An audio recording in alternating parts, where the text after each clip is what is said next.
but it's kind of easier for me to hold it. Oh, that's fine as long as it works for you. So just like if you want to start off by just stating your name for camera purposes.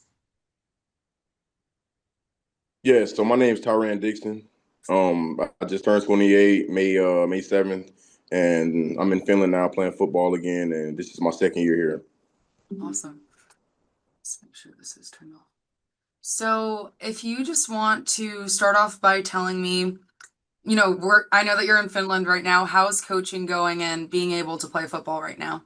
hmm It's definitely a surreal moment for me, honestly, because everything that happened, I didn't think I was going to play again or even coach. So, just being back out here has been peaceful. I love the kids, training, coaching, and I'm able to still play professionally out here. And it's been a pleasant experience for me. Definitely something that's helped me, in my process of, the traumas and the PTSD and all of that. It's been beautiful. So it's been going pretty good. That's great. And what age group are you primarily focused on, or what's your favorite age to coach to?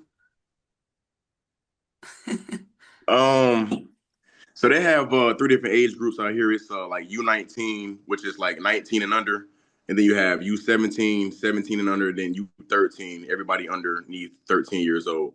So I'm coaching all three, and I would say my favorite is probably the younger kids, 10, 11, 12.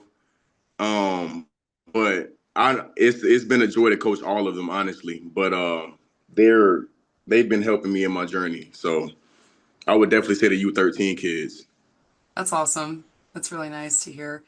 And I just want to give you the space to, Definitely. yeah, like walk me through your whole entire experience, up until the initial arrest over in Boston to, where you're at now. So, last year when I came out here, it was an opportunity for me to get film and for me to get back to, the professional realm that I'm used to, like the UFL, NFL, CFL. So I kind of had a goal in mind whenever I was on my way back home, September 30th. Um, so last year after my season completed here in Finland, I was on my way home, to get some, to see my family, see my mother, to get back to training. I had a couple of different workouts and things that I was going to pursue when I got back home. To get back to the NFL and the UFL and give myself an opportunity to go and play again. And when I got to after my first flight from Finland, I dropped in Boston, and then after that, it was that experience. It definitely changed my life. You know what I mean? But now, looking back at it, you know what I mean. I'm obviously still struggling with the PTSD and things of that nature. Trying to get back to some type of normalcy, as I should say. So I was definitely excited after that whole process was over with, you know what I mean, after I got released and everything. I was excited to come back out here. I felt like this was, my second home, you know what I mean? A lot of the guys that knew what was going on when I was in that situation, they, reached out to my mom and, made me feel comfort while I was actually in the cell, you know what I mean? So shout out to, those guys, like one of my best friends here, Lexus, he reached out to my mom to let her know that everything was going to be okay, you know what I mean, for me to keep my head up while I was in that situation. So that's why I chose to come back out here again. I just wanted to find some type of peace, you know what I mean? And the first time I got here, at first I didn't really like it, you know what I mean? But it was just only because I didn't open myself up to that new experience, you know what I mean? So after all of that happened, I found my way back out here. The team that I was talking to previously, they reached out to me and, like, you're always going to have a place here. You know what I mean? So it meant a lot, especially in that moment, you know what I mean? When I was down and depressed, and it meant a lot to me for them to actually reach out, and find my mother. They didn't know anything about my family. You know what I mean? They just knew me. They didn't know anything else. You know what I mean? So it felt like a family. You know what I mean? So I needed something like that. So that's why I chose to come back out here. And now, I'm back playing football and everything's going as good as it can go. You know what I mean? As far as outside of that situation, football and coaching and life wise, I'm trying to place myself back into the community in a positive, manner. But, it's been tough. You know what I mean? Like I can't sit here and tell you that um, I don't have triggers and I don't have things that depress me on a daily basis. You know what I mean? Like just even thinking about some of those episodes while I was in prison, you know what I mean? I can't sit here and say that everything's been peaches and cream because it hasn't. You know what I mean? It's been a daily struggle. So I just try to find myself, and put myself in predicaments to where I can, give as much as I can give and, help these kids out here. They need somebody that has kind of been in those ranks and they look up to guys that have been in the NFL, played in college, stuff like that.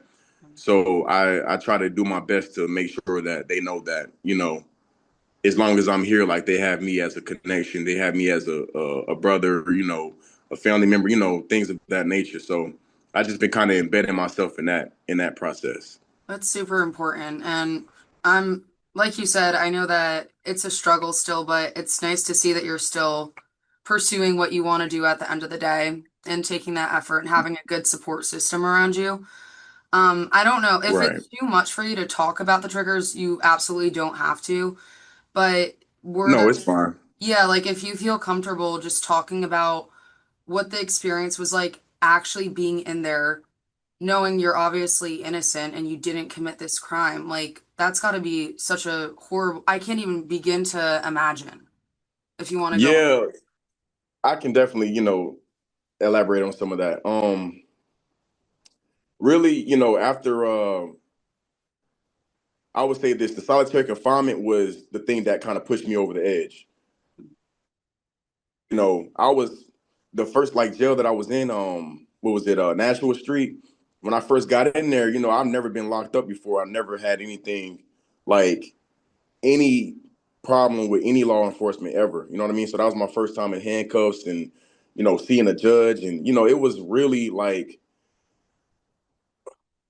I don't even know the word for it, honestly. Like it just, it turned my reality like upside down. You know what I mean? Like I looked at the situation like, dang, how am I in this situation? Like, and I know for a fact I didn't have anything to do with anything. Like, and especially hearing, that you've been charged with a murder. It's like a murder. Like, what are y'all talking about? Like, this is crazy. You know what I mean? Like, I've never shot in a gun before. Like, I've never done any of that. I don't do things like that. I play football. I coach. I try to give, the best of my abilities to people that need it. But while I was in that situation, obviously I was terrified. You know what I mean? Like I didn't know who my cellmates were. I was in there with people that were, locked up for 19, 20 years, and hearing some of them tell the stories of how they end up in there like killing people, and you know what I mean? Like when you hearing that stuff and you in that atmosphere, it's like you in a cloud of darkness, and you're the only light that's trying to peek out of that darkness. You know what I mean? It's like it was a mental struggle every single day. I had to kind of, rely on my faith. Obviously, God was the reason why I got out of that situation. But aside from that, it was mental warfare every day. It was like, okay, dang, you waking up the next day, you still locked up, you still in the cell. It's like, and you haven't done anything. It's like you're not at peace at all. Now, if I had done something, then I could find myself and to have a little bit of peace in that situation. You know what I mean? But I had done nothing. I didn't even know what was going on.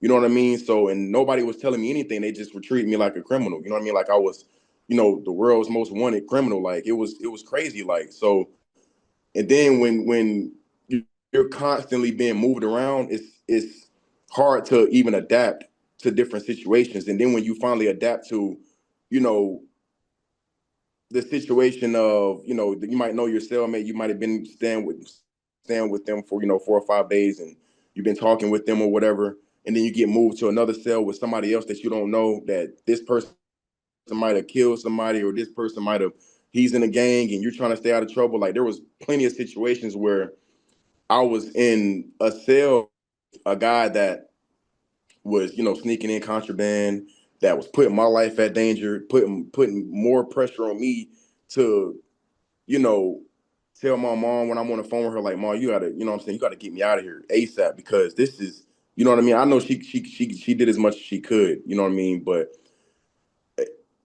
when when you're in those situations, it's like the prisoners run the prison. You know what I mean? Like, so if you go and tell, like for instance, the situation I had where the guy was, smoking K2 or whatever they smoke in there, he was in my cell. So if I would have got caught, that's, years on me for nothing. And it's not like they're going to say, oh, you're, what I'm saying, you're just in here, and it's not like they're going to say that. They don't care. They're going to play both of you. You know what I mean? So in that situation, it was really tough on me. Like, and obviously I couldn't go to the guards and be like, oh, I'm in danger. You know what I mean? Like, they don't care. There were plenty of people in there that, were telling the guards of, certain situations, and they just don't care. You know what I mean? Like, you're just another prisoner. There were a lot of derogatory comments towards the prisoners, and you just not treated like a human being at all. Like, nobody should have to experience what, you know, prisoners experience. Not saying that, some of these guys don't deserve, to be locked up or anything like that, but, you know, it's just an inhumane experience. Like, it strips away everything that you grew up with, everything that you know about life, everything that you know about humanity. It strips it from you. You know what I mean? Like, especially in solitary, when you're in there by yourself and you hearing guys.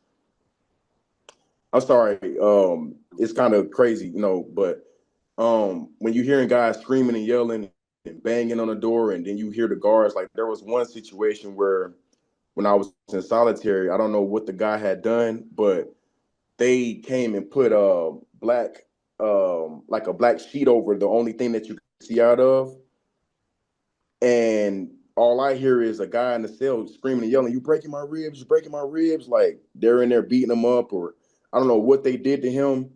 You know what I mean? And when you hearing that, there were times where I had to literally like, close my ears and like just so the negative energy wouldn't flow inside of me.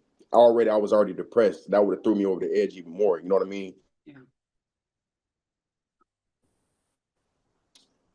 Stay sane, or try to stay as much sane as I could in there. You know what I mean? Like there were people, trying to fight me over sitting at the wrong table. Like in prison, they have it's like really racially divided. You know what I mean? Like you have Latinos with Latinos, you got African Americans with African Americans, things of that nature. You got the gang members with the gang members.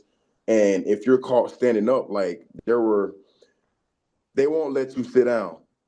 And if you sit at the wrong table, you know what I mean, with the wrong person or the wrong group, you're at danger. And that happened to me a couple of times. Luckily, it didn't escalate any further than, a argument. You know what I mean? I kind of had to de-escalate everything myself. You know what I mean? Like, yo, like I'm not trying to disrespect anybody in here. You know what I mean? Like, this is not what I'm here for. You know what I mean? Like, I don't even know what I'm in here for. So I'm not trying to cause any commotion, any arguments, not trying to make it a volatile environment, none of that. You know what I mean? Like, I'm just trying to stay to myself. And, there were some people that looked at that as, weakness. And then some that, would not really mess with me. You know what I mean? But I had the best of both. So it was really tough. Like, and I can talk about this all day long. You know what I mean? Like, there were multiple situations that, I was, fearing for my life or whatever, but, by the grace of God, I made it out of there. I was always praying, and, you know, I honestly, I give God the glory for all of that. You know what I mean? For even just getting me out of that. You know what I mean? Because I didn't see any hope after a while. You know what I mean? Like I told my lawyers and my mom, and there were moments when I was in solitary where I was like, man, if you end up in prison and you getting life in prison, you might as well ask for the death penalty, because it's not what you like. The stuff that you see on movies, it's worse than that. You know what I mean? Like, it's not what you expect. Like, it's nothing fun at all about being in prison. Nothing. There was no positive about being in prison. You know what I mean? So it was tough. Like I don't know how, you know what I mean? Like I used every bit of my mental fortitude in that situation, like every last bit of it. Like I don't have any more left. Yeah. So, It was like 67 days too, so was there a point where you were like, I'm never getting out of here, or what oh was yes, yeah, oh yes. I cannot When I imagine. was, oh yeah, definitely. Especially when I got into solitary, and first off, when I got into the first federal prison, I wasn't even supposed to be in there because I had alleged state charges. So I was never supposed to be in the federal prison anyway. You know what I mean? From what they were, and they moved out guys every Wednesday. So I had got into, and I don't know if this is the reason why I got moved out of general population when I first got to Rhode Island. But when I first got in there, guys were pressing me about what my charges were, and I wouldn't tell them. Like they're like, "You need to go and see what your charges are, or we're gonna have a problem. Like, where your papers at?" They call it papers. I don't, some crazy term. You know what I mean? And they're like, "Where your papers at?" And I'm like, "Bro, I don't know what I'm in here for. Like, I'm not. All I know is I got a warrant. I don't know what I'm in here for, bro. You know what I mean? Like, so they would literally like go up to the casework and like bang on the door, like, "Yo, you need to tell him what his charges is." You know what I mean? Stuff of that nature. And about 6 hours after that altercation had happened with the guys that were in my cell, um, the warden came and grabbed me, or the head sheriff or whoever. They came and grabbed me and told me to pack my stuff up. And then when I packed my things up, I went into like a room with like 10 other officers, and they're like, "Well, we seen your profile online. We seen you were in NFL draft, and it's not safe for you to be in general population, so we're moving you out." Da da da da da. The whole nine. Just give me a little spiel on why I'm being moved to solitary confinement or whatever.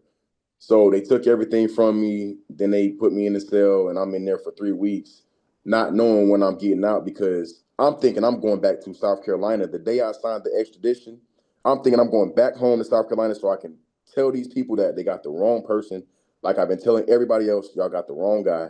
You know what I mean? Like even when I was in Rhode Island, I'm like, they're like, "Dude, what are you doing in here?" I'm like, "Man, I'm not. They got the wrong person." You know what I mean? Like, and some of the guards, that was in Rhode Island with me when I was in solitary.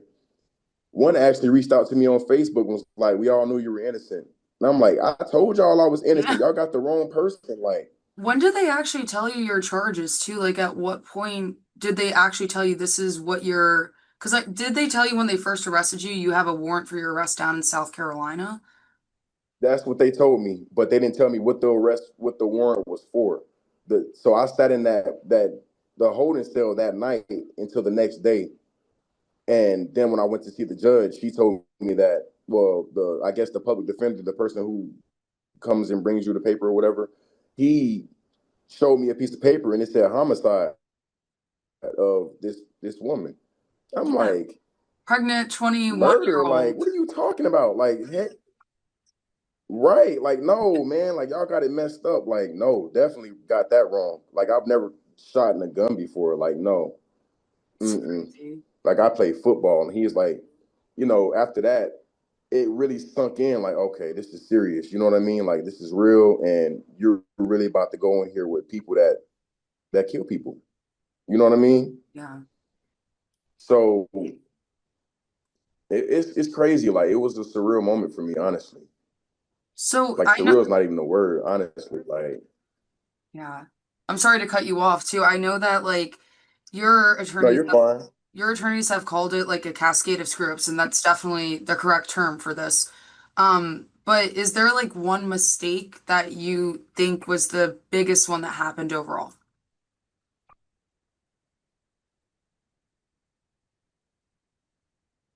One mistake Yeah, like one that really, I guess, stands out. to me, honestly, I wouldn't pinpoint one mistake. I would just say like because I don't know the whole criminal process of how they do, like murders and stuff like that. But I felt like, you know, when I first got in that situation, like when they first came in and grabbed my luggage and dumped my luggage out, and they were asking me what I do and why was I in Finland, I told them I play football and, this is what I do. You know what I mean?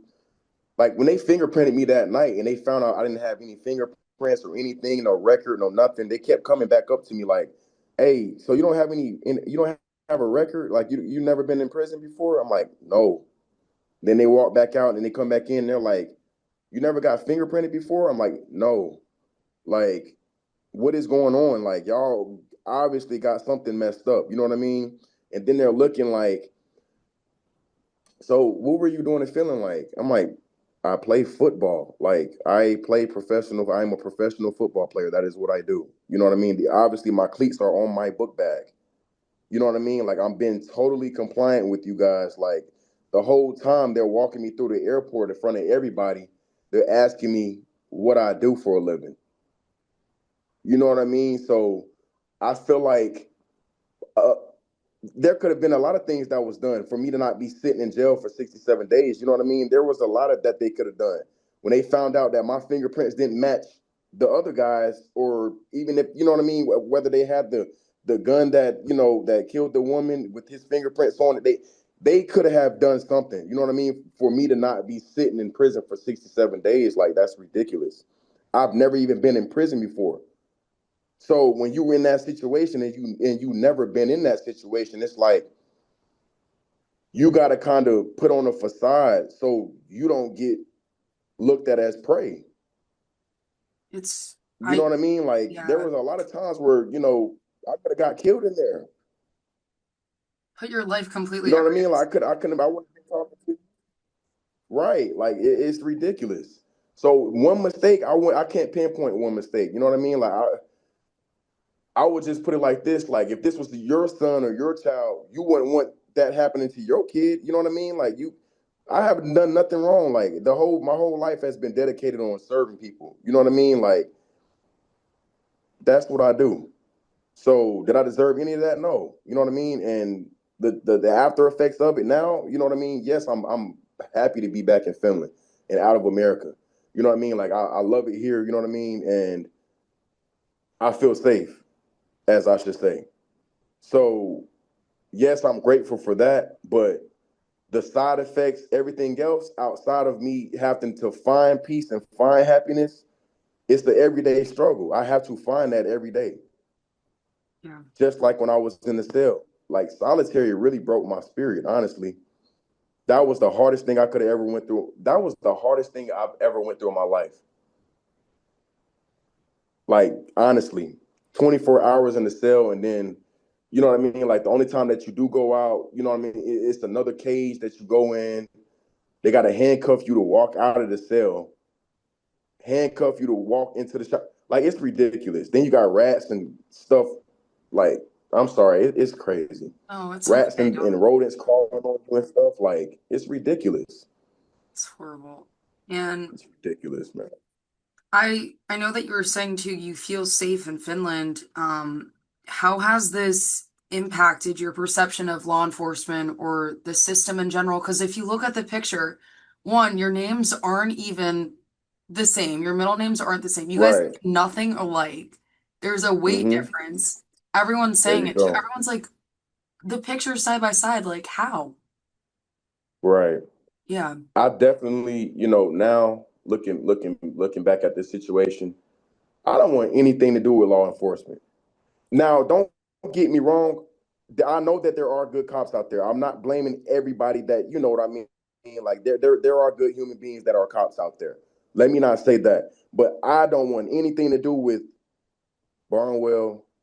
I don't want anything. I don't want to see like that's a part of the triggers right there. You know what I mean? Like the police sirens. I don't want to see none of that. I don't want anything to do with law enforcement.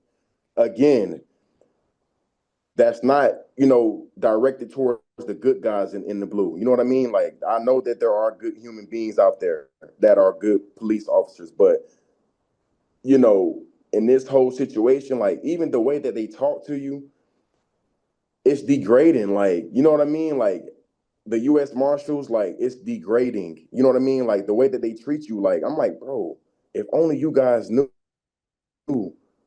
I'm not even the right person. Like I know y'all can see y'all been dealing with criminals for how long? All these years. And there were constantly people, officers coming up to me like, yo, what you doing in here? You don't like you belong in here. You know, people coming up to me like a couple of, like I told my lawyer, there were a couple people that were in the facilities that would come in and tell me like, I don't know what you're in here for, but I know you're not supposed to be in here. I've been doing this long enough to know. So keep your head up and keep smiling. Keep that smiling. There was this one lady that told me that, and it helped me. You know what I mean? Like she seen me crying one time, and she was walking in to do rounds, and this when I was in Oklahoma, and I cannot remember her name, but she told me, "What you doing in here?" I'm like, "I don't be like I'm in here for no reason," and she's like, "Well, you look like you don't belong in here at all, so." You're not going to be in here much longer. And I don't know if that was a gift from God to tell me to keep going because I was losing it. You know what I mean? Like I was like this close to like not being here, if you know what I mean. Um, and she lifted my spirit and told me like, you're gonna be all right. Like, you know what I mean? I've dealt with criminals before and you definitely don't look tight. So there are good human beings out there that are in the blue. You know what I mean? As I should Yeah. say. Yeah. And I'm happy you're here too. So, um, I know too I that, appreciate that for sure. yeah, yeah, I can't imagine, seriously, I keep saying that, but 67 days must have felt like a lifetime too, especially in solitary, like you were saying. Definitely. Yeah. Um, I saw a couple of videos of you like talking to students over at USC, and I know this must be, it's definitely difficult, Hmm. I'm sure, to talk about, and it's like there's triggering points, with like PTSD and everything. But do you think, Yes, of course. yeah, like at a certain point, can you see yourself maybe doing something like down the line where you're using this experience to possibly like either be that person, that mentor to tell kids to stay out of this, like stay out of jails and prisons and stuff like this? Or what sort of thing can you possibly see yourself doing to make this situation something more positive? I know you're already making those steps right now in Finland, but can you see that down the line at all? Hmm.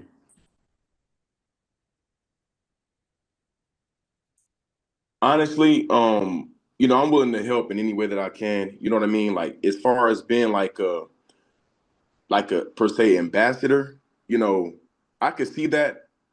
But right now in my life, it's more, like I said, I'm just wanting to serve, so I can see that. But like, how do I want to put it? It's still like fresh right now. You know what I mean? So I do get angry talking about this stuff. You know what I mean? Like I do like still have, triggers, talking about these things. But down the line, yes, I could see that. You know what I mean? I'm not, I'm not gonna withhold my story from, people that may need to hear it or want to hear it.